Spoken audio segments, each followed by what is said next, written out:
Sir, இப்போ நீங்க already சொல்லியிருந்தீங்க, சோஷியல் மீடியாலயே நெறைய பேர் சொல்லிட்டு இருக்காங்க. அதிகமான மழை தான் இந்த வாட்டி வரும் அப்படின்னு சொல்லியிருந்தாங்க. இந்த மாரி அதிகமான மழை வரும்போது, சென்னை வந்துட்டு தாங்குற அளவுக்கு இருக்குமா? இல்ல மலை பிரதேசங்கள்ல இந்த மாரி அதிகமான மழை வந்தா என்ன மாதிரியான பிரச்சனைகள்லாம் வரும் சார்?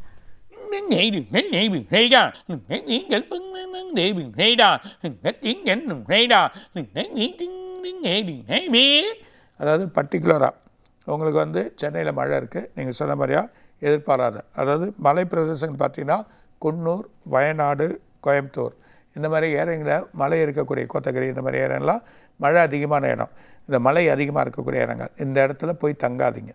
சில டூரிஸ்ட் போட்டு வழி பண்ணும். ஸோ மழை அதிகமாக இருந்ததுன்னா போகாதீங்க. ஸோ அது காரணங்கள் வானிலை ஆராய்ச்சி நிலையம் என்ன சொல்கிறதோ அதுக்கான வழிமுறைகளை கேட்டுன்னு போகிறதுல சுகாதார நிலைமை கேட்டுன்னு போங்க. அப்படி இல்லைன்னா போய் அங்கே தங்கி அவதிப்பட்டு சில மது சரிவில் மாட்டிங்கன்னு தவிக்க வேண்டாம். ஆனால் தமிழ்நாட்டில் சில இடங்களில் நான் சொல்கிறேன், பர்டிகுலராக வயநாடு அந்த மாதிரி இடங்களில் திரும்பியும் பாதிப்புகள் வரத்துக்கு வாய்ப்பு இருக்குது. அப்போ ரொம்ப கேர்ஃபுல்லாக இருக்கிறது ரொம்ப நல்லதுன்னு சொல்லியிருக்கார். மக்கள் ஒரு கவனத்தோடு இருந்து அது ஈர்ப்பு தன்மையாக இருந்தால் இந்த பிரச்சனையிலேருந்து நம்ம தவிர்த்துக்கலாம்.